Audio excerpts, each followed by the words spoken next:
Hello friends, 40 here from LucidMix.com with another Mix Tricks video for you. I've got a great one today that should appeal to many of you. I'm going to show you how to add some excitement and realism to programmed drums. Now, whilst there's nothing quite like the sound of real drums, a lot of you I know record in project and home studios where you probably either have no access to a drummer or perhaps no room to record a real drum kit. So the alternative is to use programmed drums and samples. I've been sent a song to mix, and the first thing that struck me when I listened to it was the drums sounded a little bit lifeless. They were programmed drums, and they actually had that sterilized sound that I often associate with programmed drums. And so, in the absence of getting in a session drummer, of course, which comes at a cost, I'm going to show you the types of things you can do to make your drums more vibrant and add some realism. So I'm going to play you the track as it came to me and then take you through each of the elements I've added and explain why I've added them. So this is just the drum track in isolation.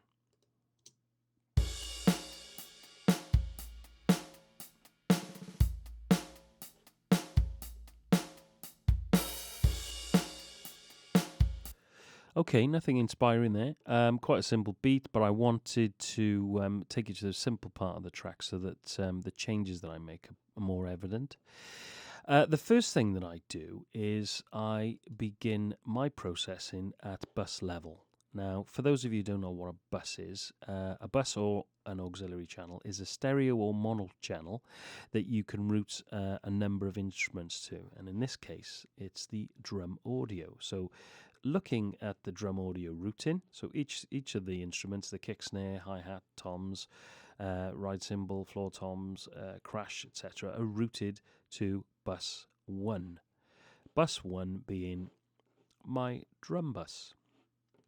On the drum bus, the first thing I started with, because I'm looking to round off those harsh cymbals and perhaps warm up the low end and fatten up the snare, I want some tape saturation. So I'm turning to, in this case, the Studer A800 from UAD. There are plenty of free tape saturation plugins out there, and you may even get them with your DAW as part of the options when you bought it. So, don't go spending money unnecessarily. Right, I shall show you when, at the moment, this sound is actually going through the Studer, so you're not going to hear it, it's bypassed, and then I will switch it so that you can actually hear the sound once the tape saturation is engaged.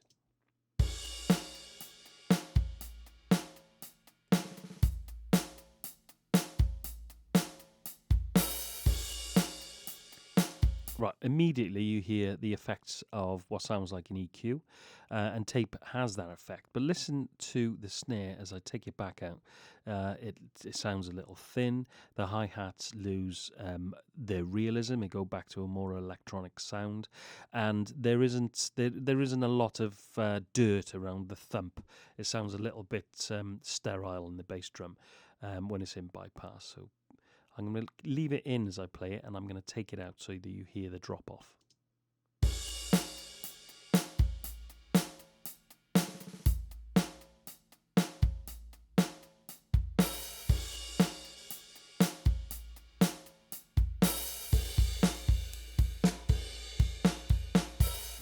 So you can hear a great place to start. The next thing I do is a move that I showed you previous weeks. And that is scooping out what I call the beach ball frequencies, those horrible, boxy, muddy low mids around 400, 350 to 450, 500 hertz. So I shall play you that on bypass. It's a minimal effect, as I say. I'm only taking out 1.5 dB because it's on the drum bus. It obviously reduces that frequency on all of the instruments in the kit.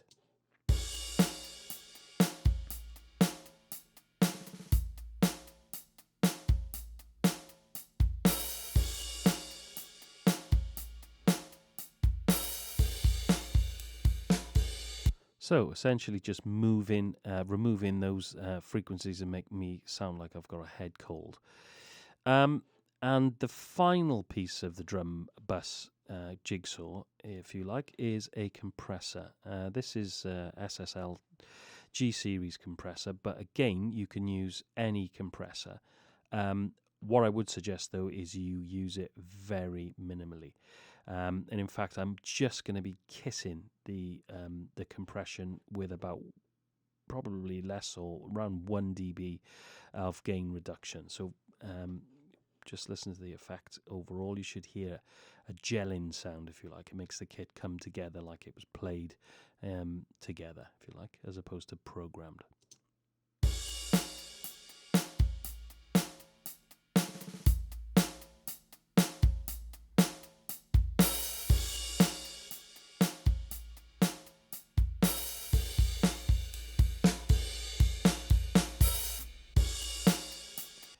Again, if you're listening, the obvious frequency or the obvious instrument that stands out when I deploy the drum bus compressor is the snare. So listen very carefully. As I take it out, it'll lose its warmth.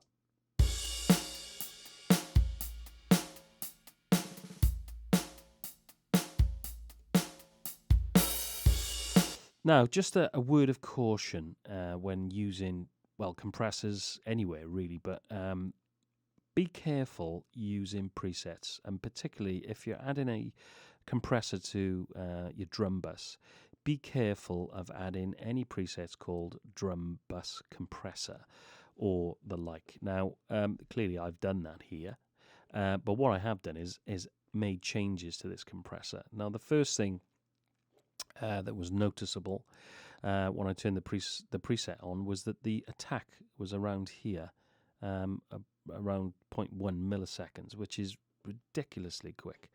And what that'll actually do, if I left it that quick, it would actually sap all the energy out of the transients of your kit, so you'd lose the punch. And that isn't what you want. You want a slower attack that lets through the transients, so the attack of that snare, the crack and the thump of your bass drum, but then controls and adds a little bit of sustain, if you like, to the transient. To the wave file after the initial transient. That is pretty much it on the drum bus. Let me move on to the audio track. So I've affected, just to recap, I've added tape saturation, EQ and compression on my drum bus, and that's before I've done anything to the instruments here. So then, looking at the bass drum, let's just quickly do these in solo. I don't EQ like this, but obviously for demonstration purposes, this is the best way to show you. So, kick drum.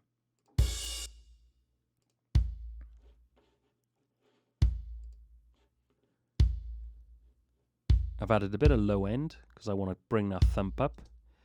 I've got these two moves here, which is a boost to add air to the bass drum and 6-7 dB boost around 3 kilohertz, which is the click element of my bass drum. Although that's quite a sharp bell.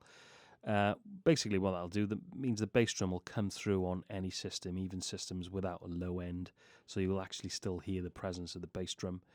I've also added a little bit of wool at the bottom end, and that's pretty much it. And there's a little kiss of compression.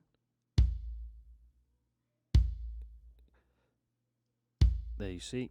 It just lit up once, so on the highs it's reducing it by about 3 dB of gain reduction. Then next one, another EQ move. This one is a slight boost on the thump, and I've scooped out 3 dB around 120 hertz. This is more to do with the marriage of the kick and the bass guitar, but I'll talk about that in another video. Moving on, the snare.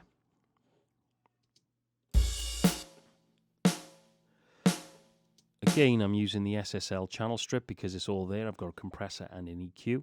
I've got a little bit of compression kicking around 3 dB a gain reduction. I've got I've cut out the low frequencies below 70 hertz, and I've got some brightness in the snare top. I'll turn that off and then.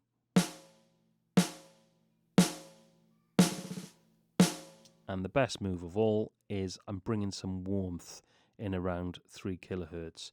So if you listen to this, if I take it out.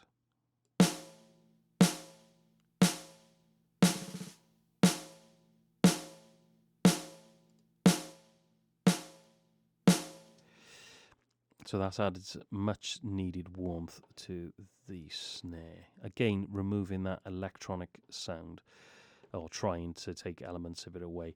I've got a high pass filter on the hi-hat. No need to put that in solo. The toms, I've added high pass filters to all, and they range between the high tom. There is a high pass filter around about 100 hertz, and the others are around about 60, 70 and 60 hertz.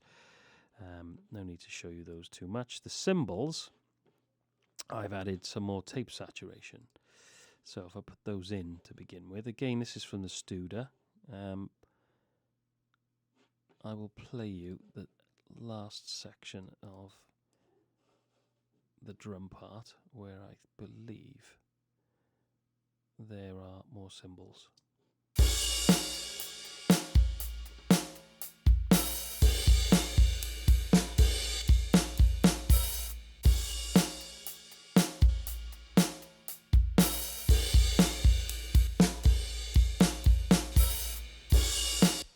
Right, clearly it's adding a little gain as well, but what it is doing is removing another level of that electronic sound from the cymbals. Okay, the next move that I do, if you notice on tracks, the bass drum and the snare, I've got a bus running to bus 9, and bus 9 is my drum slam. Okay, so I'll take that down and I'll bring it in slowly. Essentially what it is, I've got a compressor on there, a DBX 160, and I'm absolutely hammering the bass drum and the snare. I'm hitting the life out of it. You know, the thing that I told you not to do on the drum bus, I'm doing on this parallel compression track, if you like, or New York compression, I think it's also called. So I'm slamming it, and it's actually going to increase the sustain further, but it takes all the transient out of the bass drum and the snare. But watch what happens when I blend the two together.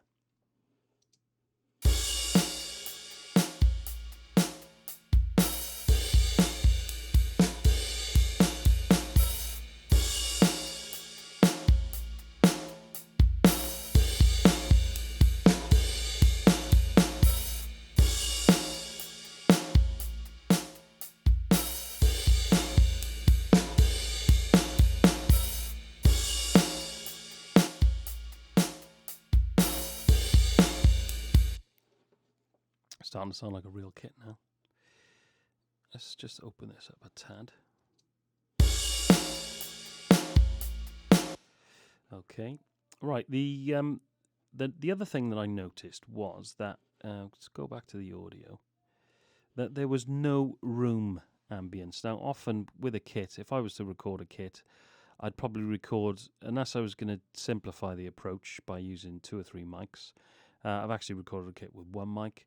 4 mics, 8 mics, 10 mics. But I generally would try and capture the room where I could, or at least the overheads, and do something with those sonically different than the rest of the kit. And perhaps even just for a part of the song, just to give it a bit of interest. Now, in this particular case, if I go back to the bus channels, I've got a bus called OH Para, which is the overhead parallel compression channel. Again, I'll show you what I've put on there, but bear with me. I'll put it into mute. What I've tried to do, and I think I've almost got there, is that I've added each of the tracks. Sorry, it's not that one. It's 11. Drum bus 11. I've added each of the audio tracks from the drums to bus 11 at different degrees. So imagine I'm trying to recreate an overhead recording, a stereo recording within that parallel compression channel, the bus. So I put a bit of bass drum. I try to think about two microphones in my imagination, two microphones sitting above as overheads, so that they would be further away from the bass drum, closer to the snare would be a little bit closer to them. The hi-hat would also be quite close. The toms would be quite close. But then you get to the cymbals and they're very close in comparison to the bass drum. So you can see I've got different amounts of send going to the bus because I'm trying to emulate what I would have captured had I if I recorded the room or the overheads.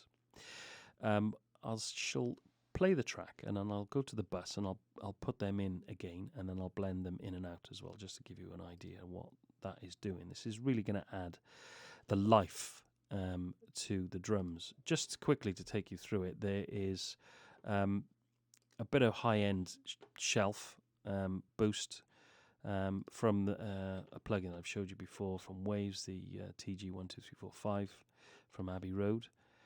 And I've also added a bit of reverb because I want to emulate the room space that those overheads were recorded in. So I'll play the track and then I'll bring them in.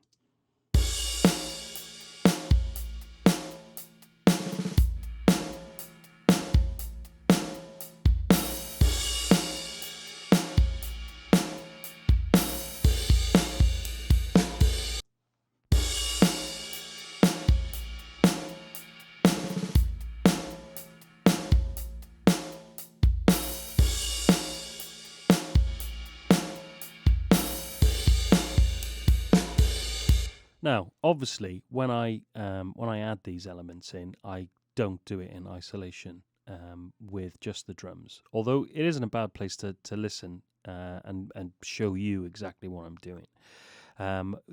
Knowing how much of that overhead to add in, you can only tell when you've got the rest of the track in. And I'm not necessarily going to show you that today, but I'm just showing you the differences between the two. The final element is a subjective one. You can add or leave it. The drums, as far as I'm concerned, sounding pretty good now. And I want to just bring the whole kit into a room atmosphere. So again, I'm adding each of those audio tracks is being sent to another bus, which you can see is all even. There's an even amount of reverb, apart from the hi-hat, which I don't really like to hear too much reverb on.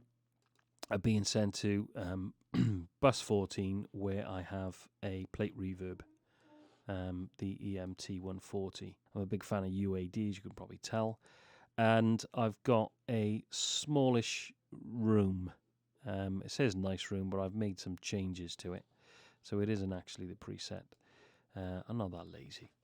Okay, I'm going to put this in just to give you an idea of the atmosphere.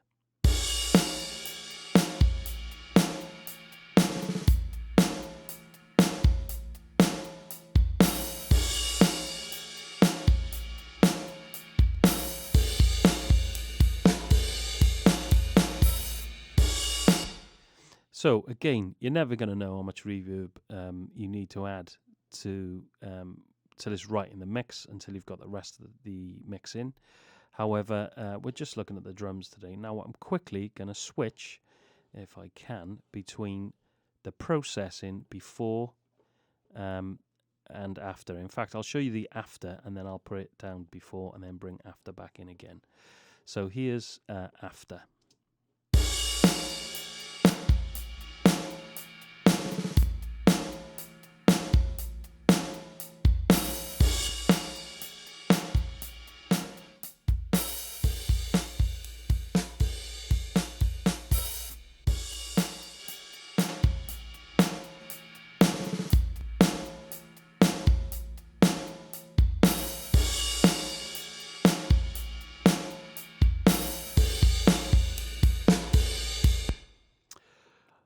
Hopefully that's given you enough to chew on for today. And if you are looking for ways of making your program drums sound a little bit more lively and get a bit of realism into them, I hope that gives you a few ideas. That's all I've got time for today, friends, but I'll be back next week with more mix tricks. Please subscribe to this channel so you don't miss a trick. And of course, if you've got any questions whatsoever, just leave me a comment or pop over to lucidmix.com and drop me an email. Have a great day. Cheers.